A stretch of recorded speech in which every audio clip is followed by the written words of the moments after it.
So you're here because you want your English to sound, well, faster Right. and more confident. Yeah, looking for those real strategies that actually work. Exactly. And that's what this deep dive is all about today. We're really digging into some effective ways to help you speed up your English speaking. Mm-hmm. And it's not just about, memorizing more words or getting lost in grammar textbooks. No, definitely not. We want practical stuff, things you can use straight away. And we've got 3 main techniques we're going to unpack. Right. We're looking at shadowing, dialogue practice, and using real-life input. Okay, let's jump in. What's interesting here, I think, is that a lot of the usual ways of learning focus on the rules, the things you consciously study. Right, the grammar charts and all that. Yeah. But what we're seeing in the resources today points somewhere else. It's about building that sort of implicit knowledge through actually doing things. Okay, so less thinking, more doing. Kind of. It's about training your brain to process English and then produce it more automatically. And that naturally makes you faster.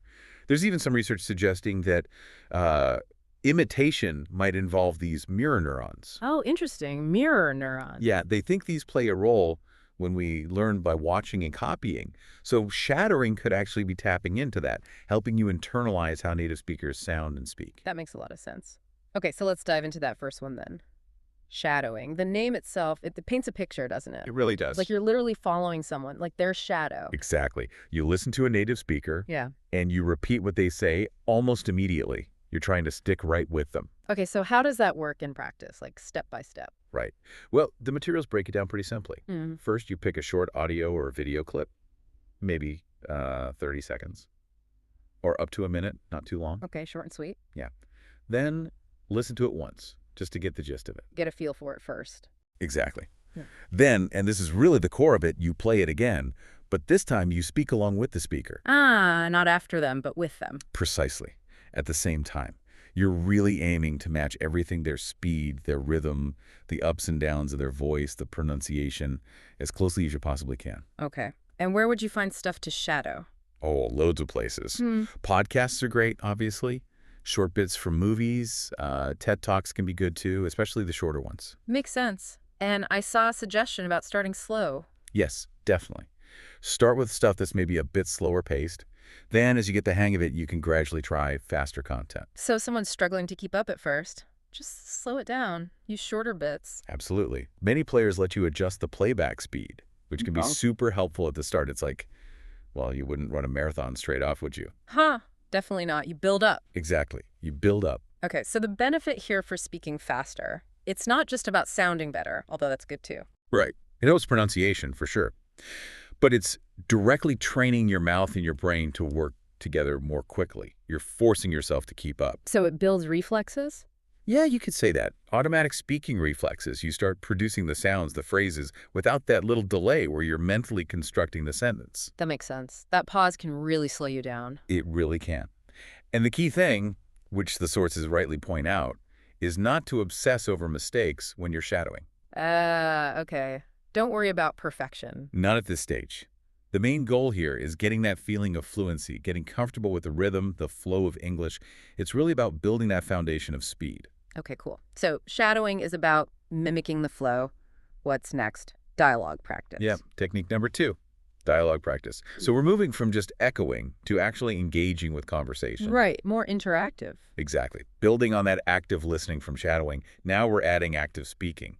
The idea is to find short conversations. Like from TV shows or Yeah. textbooks. Yeah, exactly. Scenes from shows, dialogues in language books, even those little back and forths in language apps can work. The important part is you take on both roles.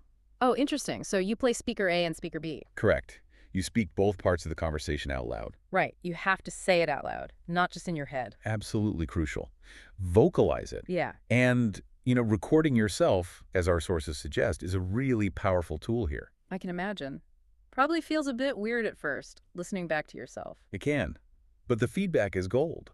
You notice things about your speed, your clarity, maybe pauses you didn't realize you were making, things you just wouldn't catch otherwise. Yeah, I can see that. So what are the big takeaways from doing this?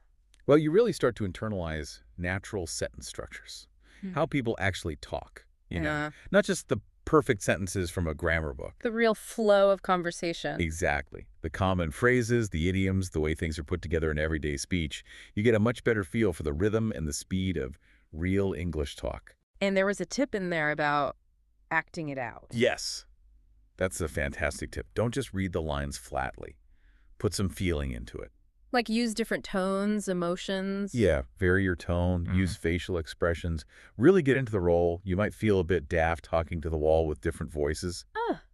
Been there. But it works. It really helps cement it in your muscle memory. And honestly, it makes you feel more confident about actually using the language later. That makes total sense. So practicing dialogues like this helps make your responses faster, more automatic. Precisely. It trains your brain to retrieve those conversational patterns more quickly. You're not building every sentence from zero each time. You start drawing on these practice bits, and that naturally speeds things up. Less conscious effort. Okay, shadowing for flow, dialogues for interaction.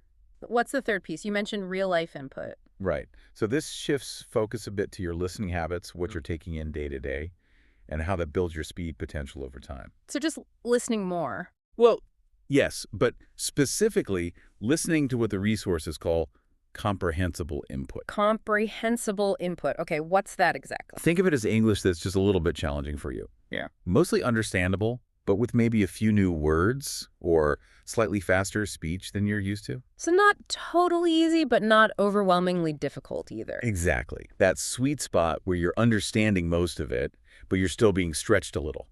That's where the real learning happens. And where can you find this magical input? Well, podcasts, for starters, like the one you're listening to right now. Okay. Also things like YouTube videos, maybe starting with English subtitles, if that helps. Yeah. TV shows where the dialogue is pretty clear. Even audiobooks aimed at language learners can be great. So lots of options. The key is just doing it consistently. Consistency is huge because when you regularly expose your brain to this kind of real, natural English, something amazing happens. Yeah. Your brain just starts soaking it up. Yeah. It begins to recognize common word pairs, the natural rhythm, the intonation patterns. Even grammar and vocabulary start to sink in, almost without you consciously trying. Like learning through osmosis. Kind of, yeah. Yeah. It's that implicit learning again.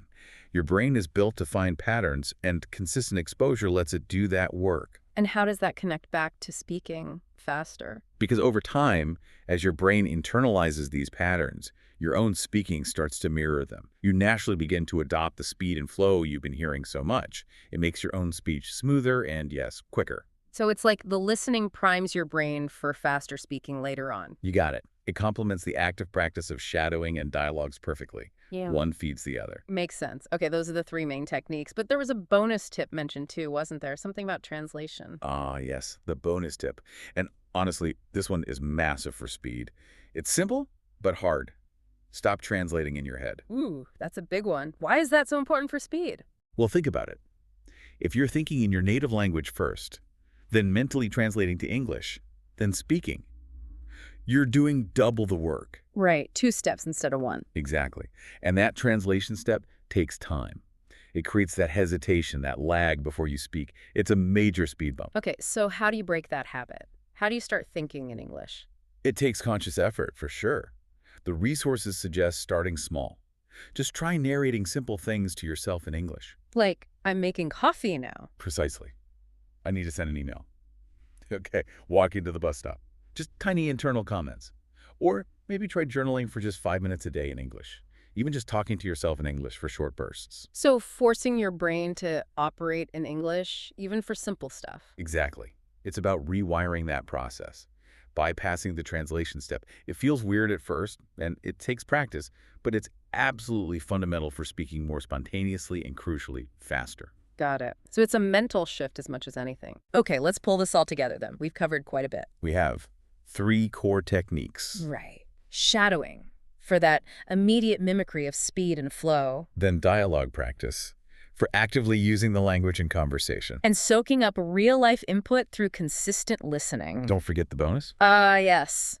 And that crucial bonus tip, actively try to think directly in English, ditch the mental translation. And the common thread through all of this. Consistency. Yeah. And being active, right? These aren't passive things. Exactly. Active engagement and consistency. You have to do them. Listen actively, speak actively, immerse yourself actively.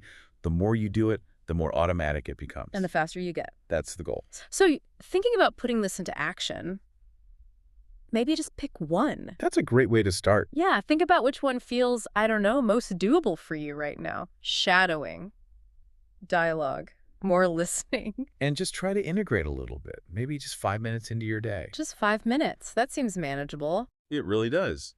And you might actually surprise yourself how quickly you start building momentum with just that small, consistent effort.